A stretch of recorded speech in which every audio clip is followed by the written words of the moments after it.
Hello,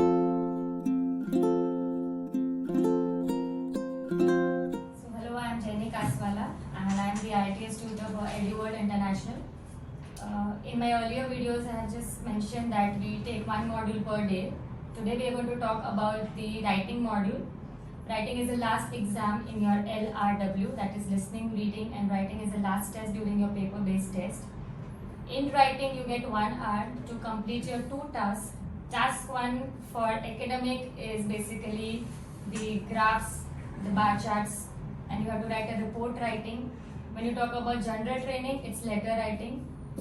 Talking about the next task is task 2, it's essay writing, which is common in both general and academic. There are different types of essays which are asked, you can say agree, disagree, advantages, disadvantages, describe both the views, discuss both the views and give your opinion. There are some random direct questions are asked to you and you have to answer the questions. So these are different type of essays. Task 1 has to be covered in 20 minutes and task 2 in 40 minutes. Task 1 has 150 word limit and task 2 has 250 words word limit. And again, it's a time bound exam. Task 2 has more weightage than task 1, but that doesn't mean that you don't have to concentrate on task 1 because you can pull out more marks in task 1 because it's quite easy if you really know the correct way of doing it. So that is about writing. Do we need to write on both the views if you are asked? Yes, there is. When you are asked, discuss both the views and give your opinion. So you need to talk about both the views because it's asked to you. So you have to talk about both the points. Ma'am, how are we evaluated in writing? Evaluation is done on there are 4 divisions. That is task achievement. Then you have cohesion and coherence, lexical resource, which is your vocabulary, and grammar. You will be given individual scores for all this, and the average that you get is your actual score for writing. Ma'am, is there any compulsion that we need to write task 1 first and task 2 later? No, it's nothing like that.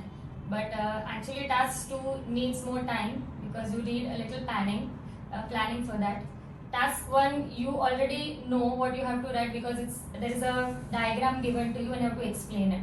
When you know the correct technical words for task 1, you know what type of language to be used, it can be easily completed maybe more before 20 minutes.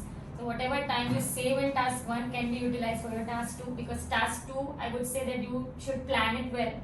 That what you are going to write, what points are you going to cover because sometimes it happens that you start writing something else and you'll end up writing something else. And which one do you prefer to write first, task 1 or task 2? I would say you should go in sequence. But task 1 is the first part. You complete that and go to task 2. So get more time. And planning is very important in writing. Why? Because just as I discussed that if you talk about agree, disagree essay, sometimes it happens that you want to talk about agree. But then you don't get points for agree and you'll end up talking about disagree. So that is where you lose your scores because you have mentioned that I agree to the point and then you start writing about disagree. So when you have planned well, you know that I have contents for this particular part and you should continue writing that one. And there is a structure that should be followed for your writing. So we discuss about the structure, we explain you what the structure is. Every essay has a little difference in the structure. So if you follow the structure, that also helps you to score more marks. So what is required for your writing, what will help you to get more scores in that is what we make you practice over here. And ma'am, what are the different types of task 1? There are bar charts, pie charts, line charts, process, flow charts. There is a diagram to explain, so these are a few. So this basically, it's a figure given to you and you have to explain that figure, what it is trying to indicate or what it's trying to say. So that is why we call it as a report writing because it's like it has to be written in a specific manner.